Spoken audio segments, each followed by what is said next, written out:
Hey everybody, TacticAngel on the PlayStation 5, playing some World of Warships Legends, and today I have for you a review of the Tier 5 US Navy Premium Light Carrier, Independence. For this review, we'll start with an overview, look at the stats, and then get into some gameplay. If you'd like to hear about the Independence service history, then make sure to check out the video linked in the description. Anyway, Independence is the second premium aircraft carrier at Tier 5 in Legends, and the first which is American. Though, as a light carrier, you might expect it to have a smaller flight group. That's anything but true in World of Warships Legends. Really, very little about how this ship is implemented in the game makes any sense at all, but that doesn't mean that she's a bad ship as far as the game's concerned. And I'd say she's definitely the more attractive option between the two premium carriers at Tier 5 that are out there right now. Why do I say that? Well, for the most part, carriers are made and broken by their air group. Starting with 16 dive bombers and 12 torpedo bombers on deck, Independence has more planes than any other Tier 5 carrier right now. They are also reasonably healthy planes that do respectable damage. Players familiar with the capability of Ranger's air group will not find Independence's planes particularly surprising in any way, maybe other than how many there are. The ship is also reasonably fast for a Tier 5 carrier, and at least her citadel is relatively unexposed compared to some other carriers, particularly her American tech tree counterpart. The downside here is that, though it's not the most visible carrier in the game, it's pretty darn close. Independence players will need to spend a lot of time controlling the position of their ship if they don't want to be at the bottom of the ocean, and maneuver to use islands wherever possible, since the map sizes at Tier 5 are so small that often the enemy will spot you without even really trying to look for you. Once that happens, you'll experience the other shortcomings of a light carrier. Being unarmored means that you take a lot of damage from HE. Having poor AA means that carriers won't feel all that bad about trying to strike you, and having absolutely no secondary guns feels bad when your team lets the enemy DD make a straight run for you. That said, people who will enjoy this ship are folks who like playing carriers, who like to beat up on other people at Tier 5 and wouldn't mind doing that in a slightly more profitable way. The Independence allows them to do that while being more competitive than Zuiho. As we jump into stats, keep in mind these numbers that you'll see here are before any modifications, and I will assume that you are familiar with at least the Ranger before considering the purchase of this ship. Starting with survivability, the 39,000 HP the Independence comes with is pretty average for a carrier at the tier, but it is close to 6,000 less than what you'll find on Ranger. Independence changes out this survivability for 6 to 127 millimeters of armor, but probably more importantly, it does so for the arrangement of its armor. The major advantage this ship has over most carriers is its citadel. Not only is the ship thin and lightly armored, like most carriers, but only a portion of the citadel is even near the waterline. It also appears to be set back behind a void from the torpedo bulge. Yes, that's torpedo protection that provides you 0% damage reduction, apparently. But strangely, it will help you against people shooting their guns at you, and it is far from the first departure from sanity, history, and common sense that you'll find within these stats. In any case, the takeaway here is that you're probably taking damage if you get shot, but you actually seem pretty resilient to taking citadels, more so almost than any other carrier at Tier 5, if I had to guess. But when we get back into some oddity, the Independence has very traditional American torpedoes and dive bombers. You start with 28 planes on deck. For a ship that usually went to sea with less than 35 warplanes, that's pretty impressive, and it is the most of any Tier 5 carrier right now. Your torpedo bombers are the much maligned TBD Devastators. With 12 of these, you have the ability to launch 2 full squadrons of 6. If you're not paying attention to the minutiae in the game, you'd be forgiven to say these feel very much like the Ranger's planes, but they have 50 fewer hit points and do 560 more damage per torpedo. Somewhat more sensible, your dive bombers are SB-2C Helldivers. With 16 of these, they can fly into sticks of 8. And they are about 20% less healthy and 5% faster than the SB-2Us found on the Ranger. The aircraft restoration time for both flight groups is about 10 seconds longer than on Ranger, but since you start with 8 extra planes on deck, it does give you some wiggle room to take a few more losses, particularly early in the game. Overall though, the HP of your flight group is pretty average, all in all, and with a speed that is just a little on the slow side. You will notice that we skipped any discussion about artillery. You have no secondary battery whatsoever, which on American carriers tends to be 5-inch guns by the time that you get to a ship built in 1943. Well, that is too bad, because not only will your ship do nothing to try to defend itself, but this also means that you have poor AA for a carrier. Your longest range AA only ranges out to 3.5 kilometers, giving planes flying around you more than 6 kilometers to play with before they need to really worry about your AA shooting back. And a carrier that wants to keep you spotted forever will be able to do so fairly easily. If they do fly into your AA bubble, the damage your AA puts out is actually reasonably fierce, but in truth, your cap is really the only thing that's going to dissuade a good carrier player from striking you, and even then it's not a huge deterrent. When we come to maneuverability, you can feel how the Independence was built off of a cruiser hull. You can get around at 31.5 knots, which isn't incredible, but is pretty good, and you'll need it. Sadly, you can't equip a speed flag, so you will get run down pretty easily, but if you need to maneuver in this ship, 11.4 on the rudder and a reasonably tight 820 meter turning circle makes dodging torpedoes and throwing off dive bombers a bit easier. Concealment is the real big sad stat for Independence. In spite of the Saipan being longer, wider, taller, and heavier than Independence, Independence has got 1.2 kilometers worse sea detectability, and is more noticeable than any Tier 5 carrier other than Seraph. Visibility by air is really just tragic, and unfortunately that means with Independence you need to really pay attention to your positioning, because both your visibility here being super high just makes all the other defensive stats that you have that much more of a problem, and that frequently means that you spend a good period of the game more actively managing your position, and I do mean in the good times hiding, and quite a bit more often running away. Alright, and as we get into some gameplay, we're going to be on Tears of the Desert. Lots of tears, as you can see. It's filled up an entire ocean of tears. As our game gets started, we launch with some Curtiss SB-2C Helldivers. We're going to go ahead and put our commander up on the screen.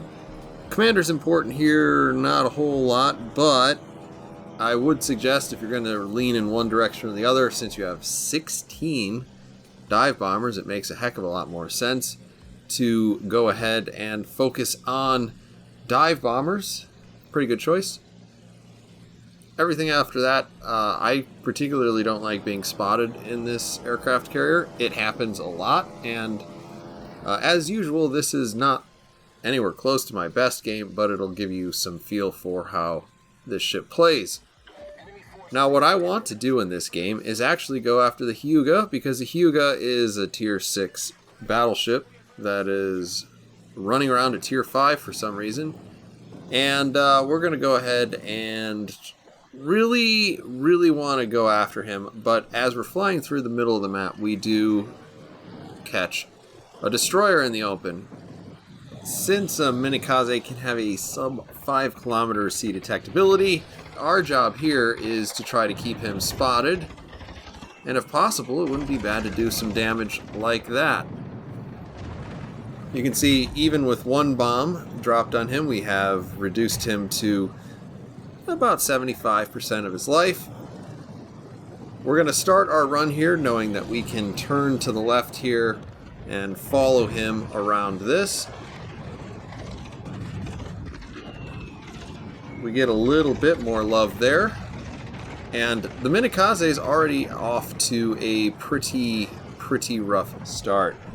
In part because of our bombs, and in part because maybe some of our allies have gotten some hits. We're not going to let them off the line, at least without trying. We do miss that last bomb. It's really just a crapshoot at that point. In any case, we're going to go ahead and start moving because it looks like the way that our team is deploying is really, really heavy to that side, which is not to say that I support abandoning your team. I'm obviously flying some planes over there, but I am a little bit concerned about having like an 11-kilometer concealment, which is not to say very concealed, and having at least 2 destroyers on this side. So we start moving, and we're going to see if we can't help our team out in terms of the destroyer situation, in terms of just straight up damage, really. This island is going to give us a little bit of cover in terms of flying around and maybe not getting spotted. We can see that that's not the destroyer we're looking for. We do start an attack run on it anyway. We're boosting forward to hopefully get in front of it. Drop some bombs, miss. That's not surprising. Ideally, we try to get north and south on that ship. We'll give this Minakaze another shot. He doesn't have much in terms of hit points, but if we can take him out, that's as good as anyone else.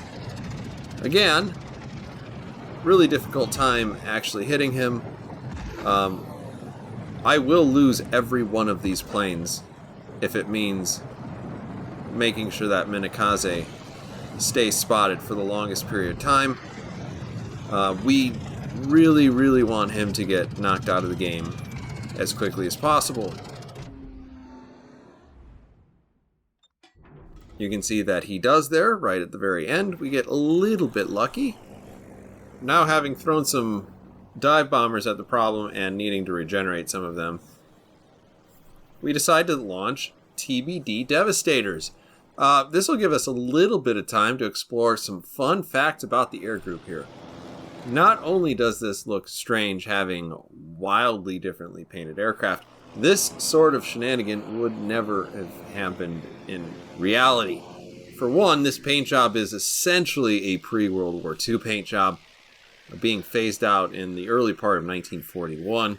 A less fun fact about this is that the Devastator was also kind of a terrible torpedo bomber and got a lot of U.S. Navy aviators killed because of it. Though not officially retired, of the 41 Devastators launched by the Enterprise Yorktown and Hornet at Midway, only 6 of those returned. Even if the U.S. Navy had liked this plane, of the 130 Devastators built, there were less than 40 remaining in all of the U.S. Navy after Midway. The better choice for this ship would probably have been the Avenger, obviously in blue, since it was not only in service at the time, but also as a plane that was used on Independence. In any case, if you thought that just because you didn't watch my history video, you weren't going to get any history, you were wrong. In any case, we're going to go ahead and try to pick on this Hyuga just like we wanted to the whole time.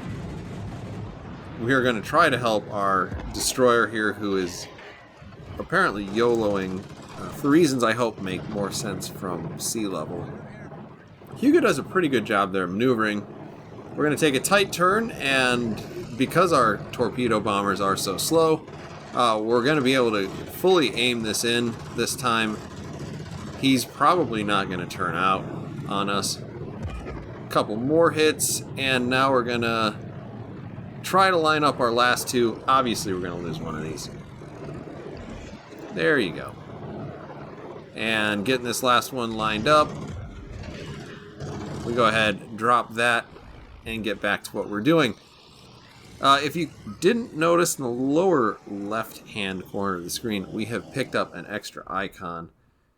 And that's not great. That's an eyeball on our aircraft carrier.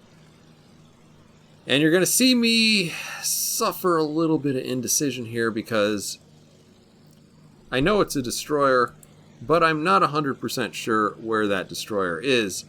I start to actually think he might be towards the middle of the map. I don't know why, but it literally happened.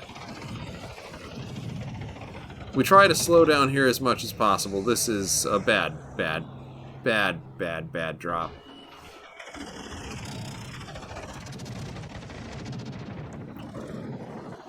In any case, the more we get him to maneuver, the more that he's going to have to slow down. My ship is going to move a little bit in a straight line, and hopefully that'll give some opportunity for my teammates to react. We are trying to use that island a little bit for cover.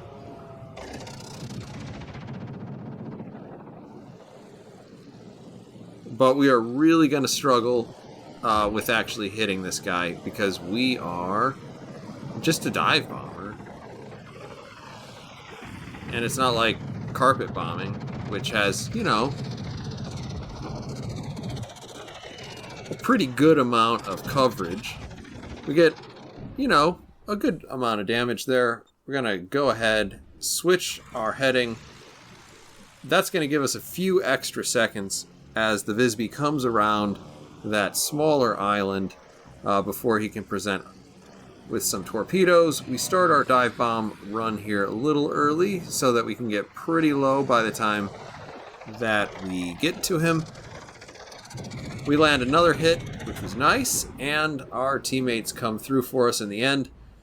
We know he didn't launch anything, so we're going to go ahead, turn our ship so that we don't get too far away. If you are a carrier player, you know that sitting in a corner is a mostly useless endeavor. It takes way too long to get your planes into the fight if you're playing from the back of the map. And that's really one of the things that is most disappointing about Independence. You spend a lot of time in this ship running away, messing with your positioning. It's just a little too visible to really be relaxing to play. I'm sure some of you who are not carrier players will be very happy to hear that.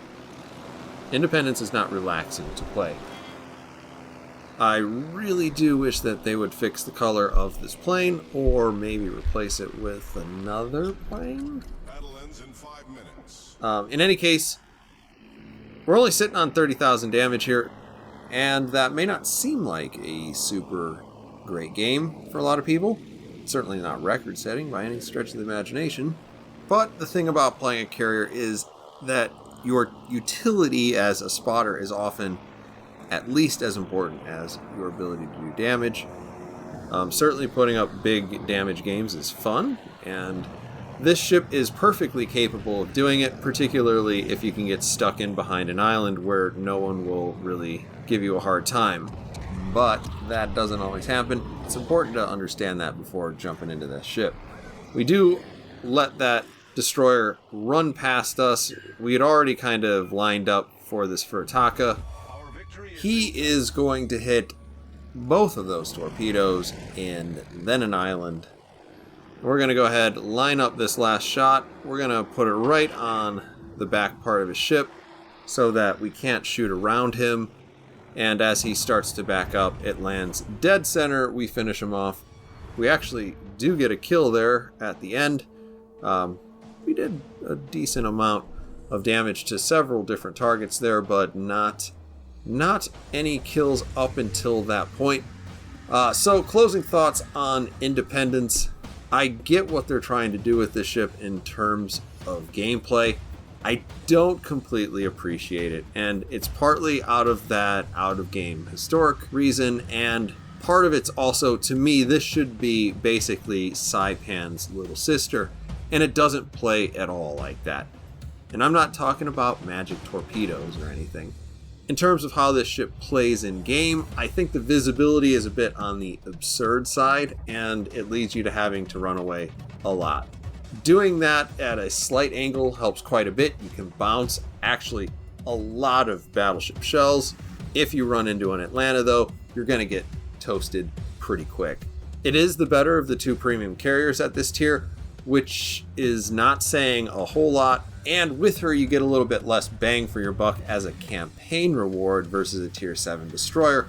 But in all fairness to the Independent, she's arguably more competitive at her tier, and in her class than the Black is as a Tier 7 destroyer. So those are kind of my thoughts on Independence. Thank you for your patience in me getting this out. Things have been pretty crazy here, but hopefully after the holiday weekend, I can play catch up with the history of Black, a review of Black, and some other ships. Let me know what you thought down in the comments. I hope you've enjoyed this video as always, and I'll see you on the next one.